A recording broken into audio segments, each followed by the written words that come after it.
I cordially invite Dr. Sikandar Sangrasi, the Assistant Professor of IPRS LUMHS, to please come and present his research topic. Me, Sikandar Sangrasi, as Assistant Professor working in the Institute of Physiotherapy. So today the aim of this conference is to take a little step for the research purpose, or we can initiate, or we can stimulate the students of physiotherapy, especially to contribute to work collaboratively with the IPRS and the affiliated institutes are also to contribute or collaboratively work with us for the purpose of this research.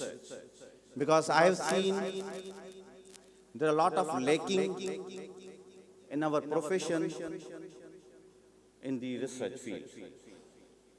Students are not taking interest.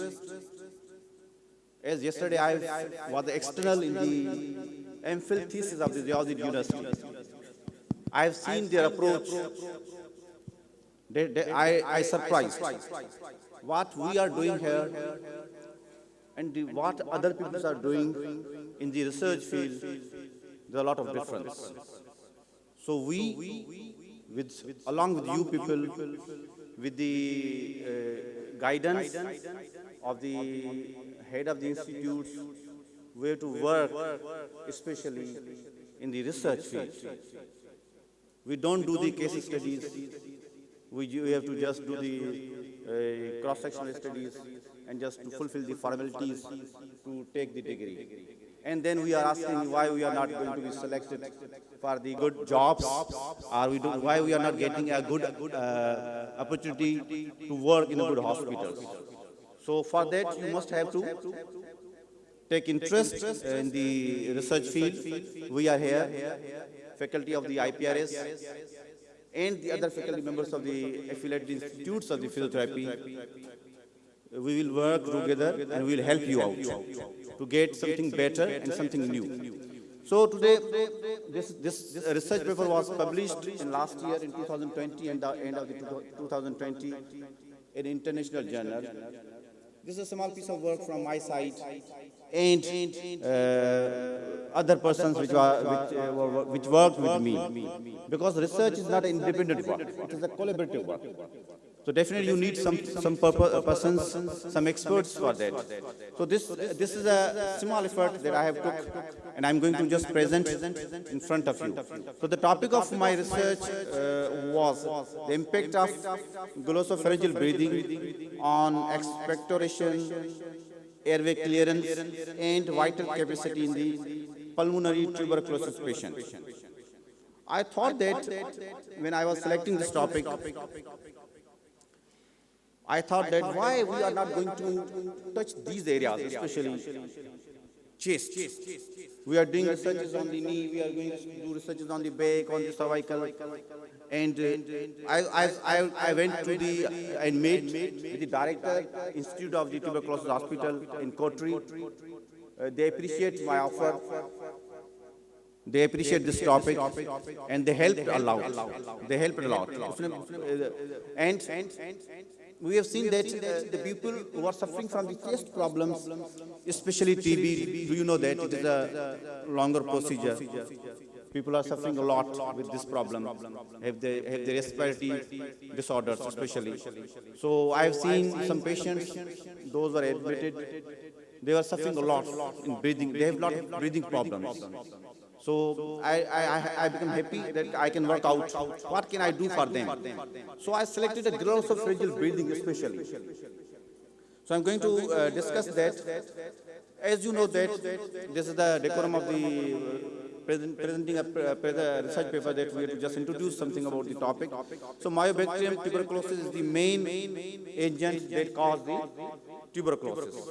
TB is characterized by the accumulation of mucus in the airway, creating a favorable environment for the secondary host that can grow there and produce infection.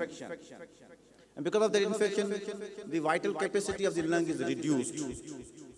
And especially as we are being a physiotherapist, we are dealing with the muscles, so it also affects the respiratory muscles of the lungs, or we can say the respiratory muscles, and that can lead to the respiratory failure. The aim of this study is to assess the impact of glossopharyngeal breathing and expectoration. Then we can end the airway clearance and vital capacity of the pulmonary tuberculosis. So that was my aim to do this research. That sample size, a simple random sampling technique with a sample size of 197 patients were done. And the application of glossopharyngeal breathing, there is a technique that we did with the objective of facilitating cough by piston pumping maneuver for exculpating the mucus from the lungs. Hence, the aims to increase the vital capacity and overall lungs compliance. Before and after performing the glossopharyngeal breathing, the vital capacity was measured in the spirometer for assessment of the outcomes.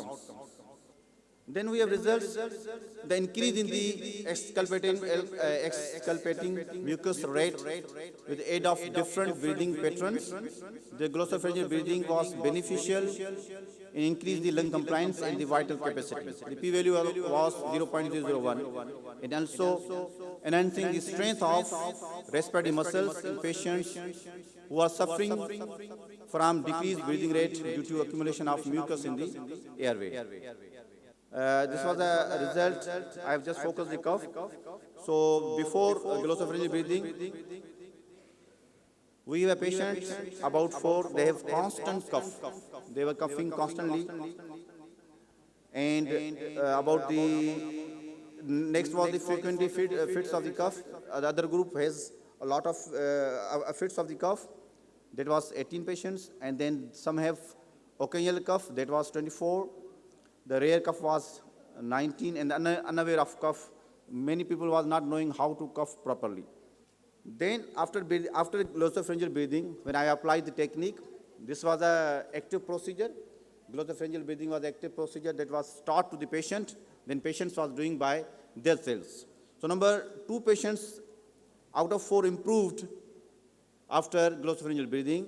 Those who have constant cough. And then those who have frequently fits of cough, about 16% or 16 patients get improved.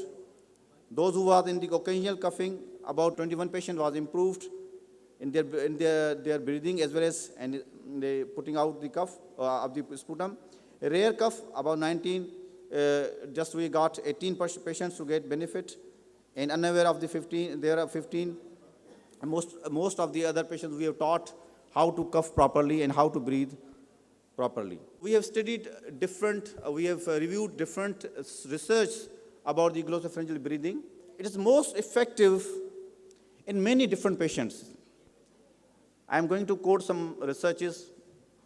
So we have a patient who is aneurysm. So he got benefit by the glossopharyngeal breathing about 5%. And another, we have the chronic patients. There are different studies. There are not mine studies. There are other studies that we have reviewed. And 7 patients from the poliomyelitis, they've improved their breathing by utilizing the glossopharyngeal breathing technique. It was about 11 to 15%, 50%. According to the case report, was in 19. The DMD patient, that is the muscular dystrophy patient of 33 years old, showed increase in the lungs volume after applying the glossopharyngeal breathing. And tetraplegia patients, they are on the ventilation, shows an increase in the vital capacity 3 times more after applying the glossopharyngeal breathing. In spinal cord injuries, glossopharyngeal breathing had proved increase in the vital capacity and the expiratory flow rate. Now I'm going to conclude my study. What I have concluded that it is practically proved that if you people are dealing with the patients related to the chest problems, breathing problems, or any other neurological condition that can affect the respiratory system, you can take benefit by utilizing the glossopharyngeal breathing.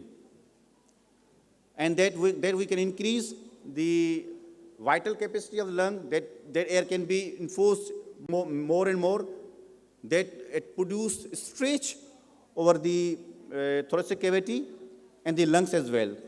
And then that can also stimulate the cough reflex, that patient can easily spit out the sputum. That we can clear the airways, and we can improve the even strengthening of the respiratory muscles with the help of glossopharyngeal breathing. So I must advise you, you can utilize this type of breathing technique for the patients who are suffering from respiratory problems. We can also work with the thoracic surgeries. The patient who are suffering, who are in the after thoracic surgery, they may got a lot of problem for the breathing, for the vital capacity, and to how to expand the chest. So also we can use this technique, glossopharyngeal breathing technique in the after thoracic surgery. So this, thank you so much. This was from my research paper. Thank you so much. Thank you so much. Any question? If you want to ask any question, I am here to answer. No? Yes? How that can be performed? Yes. This is a procedure. If you want to perform with myself, you have to perform, then you can realize how the chest can expand and how the muscles are utilized and how we can improve the elasticity of the lungs, and we can improve the cough reflex. Okay. You can take 2 to 10 gulps of air, bolus of the air within the chest, within the lungs. So I'm going to perform, look at me. If you will perform that, your chest cavity will be expanded. Definitely air will be enforced inside with the help of mouth, with the help of pharynx, and the epiglottis will close, that can keep the air within the lungs. And that will be very helpful for the patients who are with the chest congestion, who has the sputum within the chest. So we can lose the sputum that is stick with the lungs, and we can clear this lungs, these airways with the help of breathing technique that is called glossopharyngeal breathing. But you have to hold that breath. At least you have to take 2 to 10 gulps of air. It's also called frog breathing, right? Did you got that, beta? Did you got it? Thank you so much. Any other question? So you can also use this glossopharyngeal breathing. Those students who are working in the chest ward or in the thoracic surgery ward, you can utilize this technique in those patients. Definitely you will get benefit from it. Chronic cough होती है और BP भी लो हो जाता है, तो उस time पे सांस लेने में बहुत तकलीफ होती है. There are so many different problems of the chest, right? Ji. First you have to identify, definitely the patient will come with the diagnosis. So the purpose of this study, the patient was of the tuberculosis. You have seen that some patients, especially I worked a lot in the corona, we have seen that there is also shortness of breath. We have dealt with the patients with the breathing techniques. So you have to identify there are different type of the breathing activities, breathing techniques. We have pursed lip breathing, we have diaphragmatic breathing, we have glossopharyngeal breathing, we have SCBTs, active cycle of breathing technique, with different sort of techniques. So first we have to identify the case, identify the conditions where the technique is more suitable. So this is especially for the patients who have in which we want to increase the vital capacity of the lungs, right? Okay. And we get the sputum out of the lungs, that we can clear the airways. So for those patients, the breathing, glossopharyngeal breathing is more effective. But for other conditions where there is a blood pressure problem, there are some other problems, so we have to take care. We cannot breathe 3 to more times in that condition, right? We have to take care about that. Okay, sir. Thank you. Thank you so much.